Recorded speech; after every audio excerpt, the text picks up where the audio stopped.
قال رسول اللہ صلی اللہ علیہ وسلم عباس، اللہ کے رسول صلی اللہ علیہ وسلم نے اپنے چچا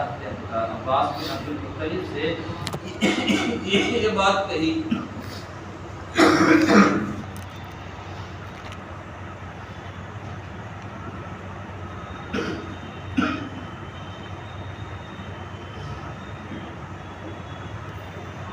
کہ جب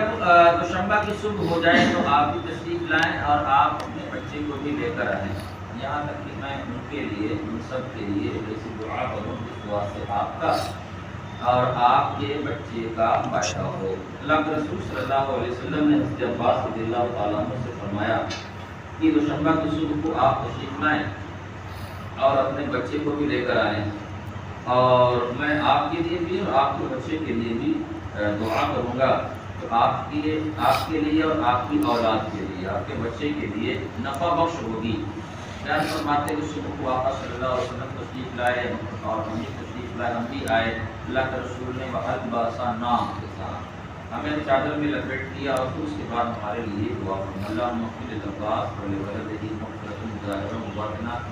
لا تغادر ذنبا، اے اللہ تو حضرت عباس اور ان کی اولاد کو پوری طور پر مغفرت عطا فرما اور کسی گناہ پر ان کی پکڑ نہ فرما، اور اللہ تو ان کی اولاد کی حفاظت فرما۔ اسی طرح کی حدیث کی تخریج امام ترمذی نے اپنے سنن میں کی، اپنے جامع میں کی ہے، اور روزین اور رزین دونوں عبدری ہیں، یہ دوسرے ہیں۔ روزین عبدری نے عقید میں اتنا اور اضافہ کیا ہے کہ اللہ کے رسول صلی اللہ علیہ وسلم نے، یعنی متون کا اختلاف ہے، اتنا حصہ وہاں تھا، اتنا ذکر ہوا، انہوں نے ایک جملہ اور دعا کا اضافہ کیا ہے، وَجْعَلِ الْخِلَافَةَ بَاقِيَةً فِي عَقِبِهِ، کہ اے اللہ تو خلافت کو، حکومت کو حضرت عباس کی اولادوں میں، یعنی اس کے ان کے بعد کی جو فروع ہیں، بیٹا ہوتا ہوگا، ان کی اولادوں میں، ترجمہ کریں کہ اللہ تعالیٰ تو خلافت کو ان کی اولادوں میں باقی رکھے۔ اب یہ حدیث انہوں نے ذکر کر دی، اس کے بارے میں کہتے ہیں حاضر حدیث بالرفیق لہو، یہ حدیث جو یہاں بھی بیان ہوئی اور اس سے پہلے کی روایت بیان ہوئی، اس باب میں وارد حدیث میں سب سے زیادہ مطلب مناسب ہے، اصلح ہے، مناسب ہے۔ اس کے بعد ایک اور روایت ذکر کرتے ہیں، حدیث میں بہت زیادہ روایت ذکر کی ہے، امام طبرانی نے بیان فرمایا ہے، احمد بن محمد بن یحییٰ بن حمزہ روایت کرتے ہیں، اسحاق بن ابراہیم ابی نصر عن یزید بن ربیعہ عن ابی الاشعث عن ثوبان رضی اللہ عنہ قال قال رسول اللہ صلی اللہ علیہ وسلم رأيت بني مروان يتعاونون على المنبر فساءني ذلك ورأيت بني العباس يتعاونون على المنبر فسرني ذلك۔ اللہ کے رسول صلی اللہ علیہ وسلم ارشاد فرماتے ہیں کہ میں نے بنو مروان کو اپنے منبر پر چڑھتے اترتے دیکھا، تعاون چڑھنا اترنا، بار بار جانا اور بار بار اترنا۔ اللہ کے رسول صلی اللہ علیہ وسلم نے چڑھتے اترتے دیکھا، فساءنی ذلک، تو آقا فرماتے ہیں کہ مجھے یہ چیز بڑی ناگوار ہوئی، اور جب میں نے بنو عباس کو یہی کام کرتے ہوئے دیکھا تو مجھے بڑی خوشی ہوئی، فسرنی ذلک، تو مجھے بڑی خوشی ہوئی۔ تو اللہ کے رسول صلی اللہ علیہ وسلم نے اس حکومت پر ناگواری کا اظہار فرمایا اور اس حکومت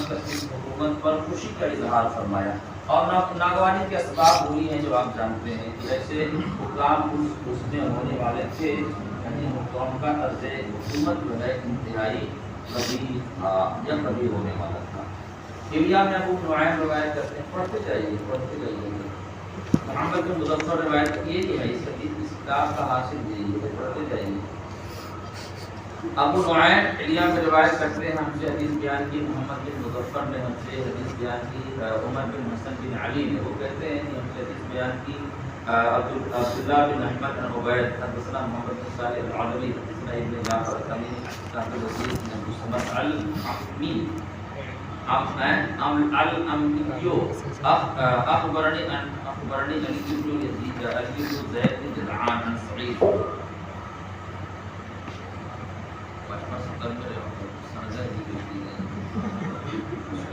عن سعید بن مسیب عن ابی ہریرہ قال خرج رسول اللہ صلی اللہ علیہ وسلم فطلق قول عباس فقال اللہ اشکرک یا ابا الفضل حضرت ابو ہریرہ رضی اللہ تعالیٰ عنہ روایت کرتے ہیں کہ اللہ کے رسول صلی اللہ علیہ وسلم تشریف لائے نکلے تو حضرت عباس نے آپ سے ملاقات کی تو آقا صلی اللہ علیہ وسلم نے آپ کی کنیت کی جانب اشارہ کرتے ہوئے اے ابو الفضل کیا میں آپ کو کچھ خوشی کی باتیں نہ سنا دوں؟ تو انہوں نے عرض کیا رسول اللہ صلی اللہ علیہ وسلم بالکل سنا دے، خوشی کی بات کون نہیں سننا چاہتا؟ تو اللہ کے رسول صلی اللہ علیہ وسلم ارشاد فرماتے ہیں ان اللہ فتح بی ھذا الامر، اللہ رب العزت نے مجھ سے اس امر کی شروعات کی، اس امر سے اشارہ ہے اسی کی طرف، ہاں امر خلافت کی جانب اشارہ ہے کہ اللہ رب العزت نے خلافت کی شروعات میری ذات سے کی ہے اور بالذریت کا یختمون، اور آپ کی اولادوں پر اس امر خلافت کو اللہ تعالیٰ ختم فرمائے گا۔ سند ضعیف ہے، اشارہ فرماتے ہیں، پڑھتے جائیے۔ وقت وردہ من حدیث علی باسناد اضعف من ھذا، اس سے بھی زیادہ اضعف سندوں سے ایک حضرت علی رضی اللہ تعالیٰ عنہ کی ایک اور حدیث بھی مرفوع ہے، یعنی یہ ضعف آیا ہوا ہے، اب کسی راوی میں ہے اس کی طرف اشارہ نہیں کیا ہے، اس راوی کے اندر یہ ضعف آیا ہوا ہے، اس سے بھی زیادہ ضعیف روایت اور ہے جو حضرت علی رضی اللہ تعالیٰ عنہ سے محمد بن حنفیہ عن علی روایت کرتے ہیں، اور جو حدیث ابھی ذکر کی گئی اس کے راوی آخری راوی صحابی حضرت ابو ہریرہ رضی اللہ تعالیٰ عنہ ہے۔ بہرحال اس اضعف روایت کی تخریج کی ہے ابن عساکر نے، اور محمد بن یونس قدیمی کی طریق سے، اور یہ کون ہے محمد بن یونس قدیمی؟ وہ وضاع، ان کا یہ وضاع حدیث میں ان کا شمار ہوتا ہے،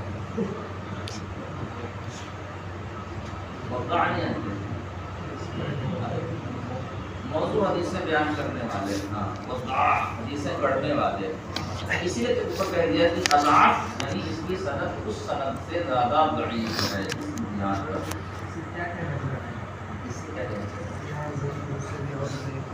بیان کیا نا اس میں جو راوی آئے ہوئے ہیں اس پر وضع حدیث کا الزام لگا ہوا ہے، اور ماقبل کی جو سندیں ہیں ان میں کسی بھی راوی پر اس طرح کا الزام نہیں لگا ہوا ہے۔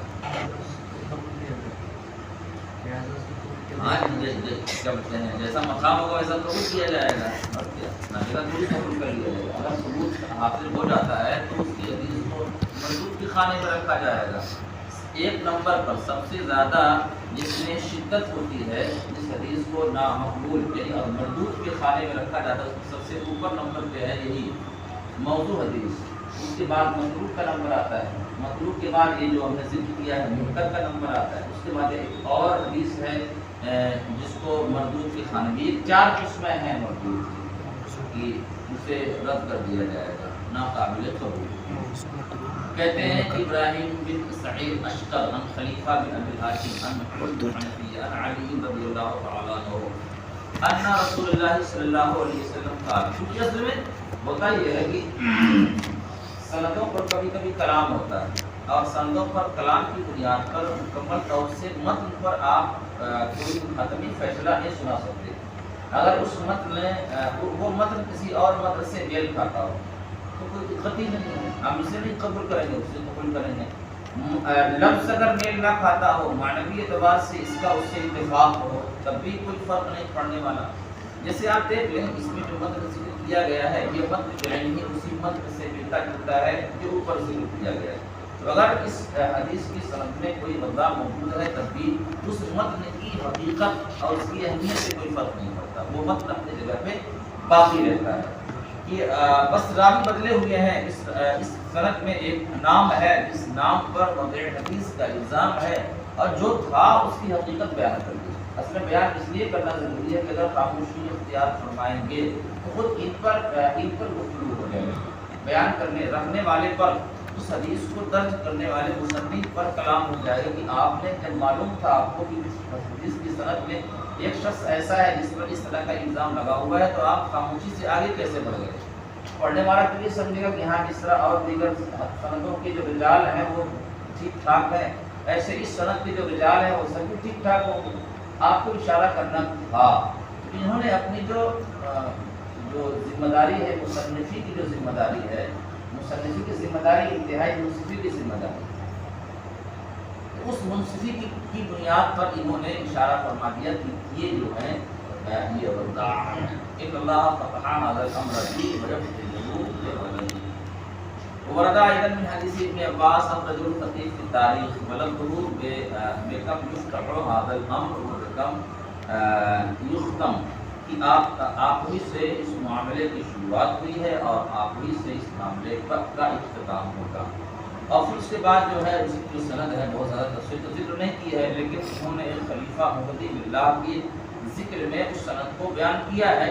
اور اسے وہیں چھوڑ کے. وردہ آیت من حدیث عمار بن یاسر اخذ خطیب، ایک اور حدیث بھی اسی طرح کی وارد ہے جس کے راوی ہیں عمار بن یاسر، اور خطیب بغدادی نے اپنی تاریخ بغداد بڑی مشہور کتاب بڑی تقریب جلدوں میں ہے. ٹھیک ہے. کلیئر میں ایک اور روایت محمد مطلب کو روایت کرتے ہیں، نصر بن محمد روایت کرتے ہیں، علی بن محمد صباح روایت کرتے ہیں، ابن راشد روایت کرتے ہیں، عبداللہ بن محمد مصعب روایت کرتے ہیں، عمرو بن دینار روایت کرتے ہیں، جابر بن عبداللہ روایت کرتے ہیں رضی اللہ تعالیٰ عنہ قال قال رسول اللہ صلی اللہ علیہ وسلم یکون من بلد العباس ملوک تکون عمراء امتی یعز اللہ بالدین. کہتے ہیں کہ حضرت عباس بن عبد المطلب رضی اللہ تعالیٰ عنہ کی اولاد میں بادشاہ ہوں گے، امت کے خلیفہ ہوں گے، اور ان کے ذریعے سے اللہ رب العزت اس دین کو منصور فرمائے گا. آپ مصنف صاحب اپنا فیصلہ سناتے ہیں کہ اس چیز کی روایت جو عمرو بن راشد ہے ان میں بہت پایا جاتا ہے. پڑھتے جاؤ.